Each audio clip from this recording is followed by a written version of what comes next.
were, and then after, like, who the heck's this guy? You know, it's kind of the same thing. But so you're saying that they're adequate now to deal with spyware and malware? What do you want? I don't understand what you're saying. I've always had protection on my computer. I've always updated the definitions.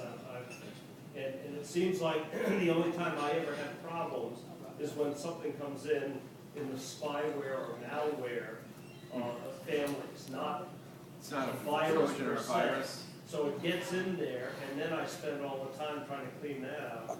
And you end up having to have a program specifically looking for spyware and malware because Norton and McAfee don't seem to protect those. And then you get into the situation where you've got the competing and the computer slows down, just what you said. So what's the solution to protect against both?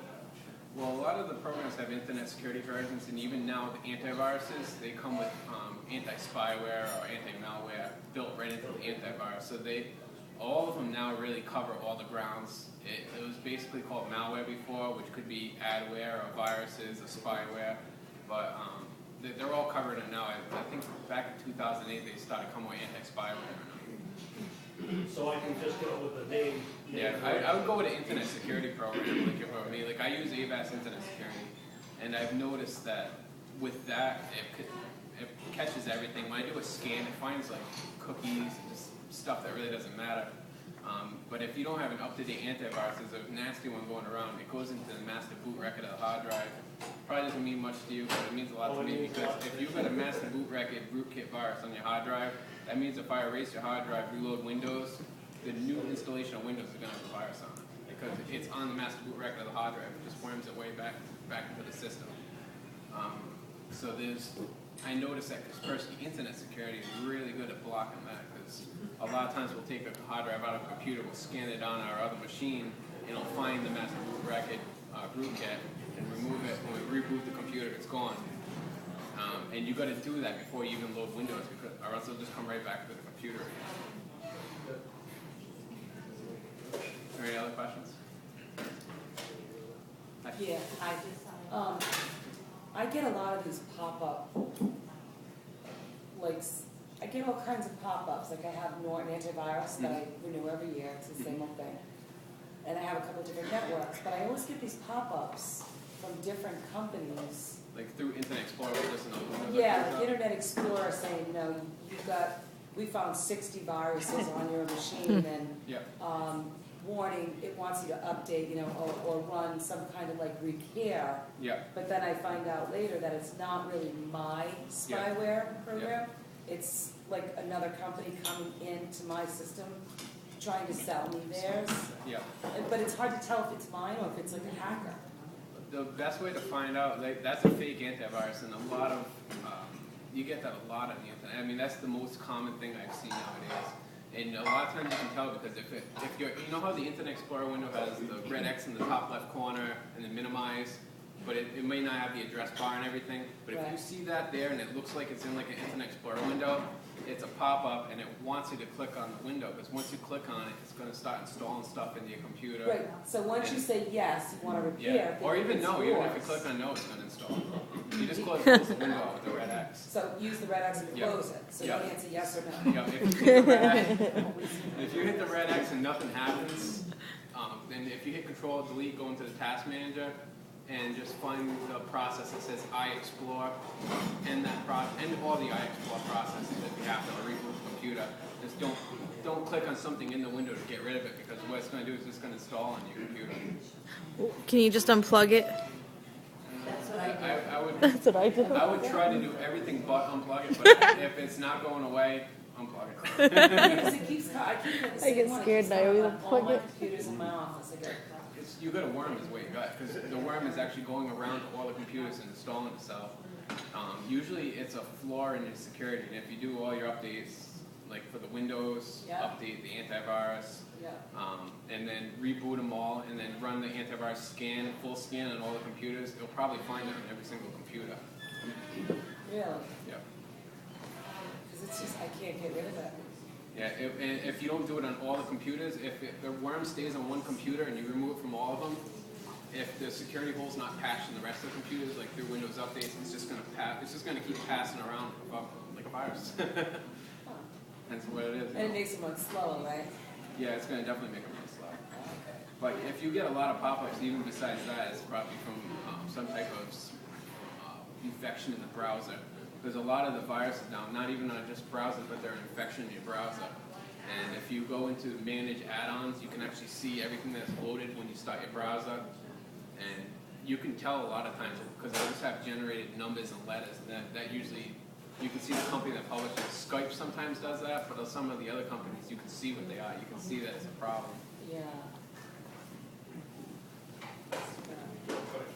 I have wireless available at my house, and I want to get a laptop with wireless. If I come see you, how much do you think it would set? I don't need anything really fancy. Yep, this is a basic laptop. Here, with good Windows, I do mostly, I do a lot of email, I do a lot of word processing. Yep, so you'll need Word. Yeah, so. It's usually about $4.99. The Word package is, you can buy just Word itself, it's like $100, but you're better off buying the Word and selling PowerPoint. It's $159 for the package of 3. So if I can come see you, do you sell Dell? Yeah, I sell Dell. Toshiba, you sell everybody? Tomorrow I'm going to have Toshiba's. There was some Toshibas I was looking at that were a great price, and they had a good set of features on them. And it comes with a trial of Norton, so if you want to try Norton, a lot of you probably already tried I had Norton. that years ago before. Yeah, a lot of people have already tried Norton. Right now, PC World ranks at #1 because it's very lightweight on the system, so it doesn't eat up a lot of the processing time and memory from the system. Another thing that a lot of people like, the Internet Security version has some features that prevent problems from coming to the computer. It's got like a sandbox mode. So if you get a program and you're not from somebody, not sure if it's going to be safe to run, you can run the program in sandbox mode. And what it does is if it's an unsafe environment, it dumps the program so that way it doesn't affect your computer and it warns you that, this was an unsafe application. Now, the computer that I have now, I may want to give that to somebody. Can you take everything out of that? Yep. And put it Yeah, if you're into- buying a machine, usually what we do is we transfer the data from your computer, and then from your old computer, put it on the new computer, and then if you want, we can erase the old computer, so that way there's nothing And on it it. does completely erase it Yeah. out of there? Yeah, there's a program called File Shredder. It's free. You just take the file, you drop it. It's like a paper shredder. You just drop it in there and it just deletes the file and it gets rid of it so it can't be recovered. Because even if you throw your files in a recycle bin and empty it, I could scan your They computer. want to know and what get I it. have on my computer. Yeah. Yeah. Would you like to know? All right, I'd rather come see you than, Yeah, I'll take care of it. that place. Big Mike. Big buy. Big bucks. Another question on wireless.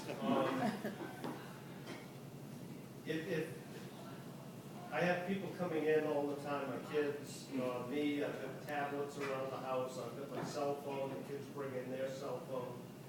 If you go through this top level of security on the wireless connection, does that mess up the ability for like a cell phone to get wireless when they're in? You have to program each cell phone then with the encryption key, or how to? Well, yeah, whatever your encryption key is for your router, whatever devices you want to connect, you got to initially the first time connect to it with the key. After that, you don't need the key anymore. It'll just let you in, unless you have an iPad 1 and you have an old update. iPad 1 perpetually asks you for a password. No matter what you do, you're going to put it in 1,000 times. But every other device in the world doesn't do that. So each cell phone that comes into the house is going to have to be basically configured to use the Wi-Fi. Yep. Yep, and some routers actually give you an option to have 2 different passwords. So you could have one password that you give to immediate family, and another one for guests. That way you can give one less, more restrictions. You could say, the second one can't go to Facebook and piss off all your guests. Okay. Is there any other questions? I have a question, but it's not really security related. Okay. I mean, my computer's just older, and it just seems like it goes so slow. and it gets noisy, and my husband has now gotten this thing in his head that it's a wonderful thing now to take it open and Tap clean out it. the dust. I know, that's my job is to tap it, but he cleans out the dust and everything, it makes it less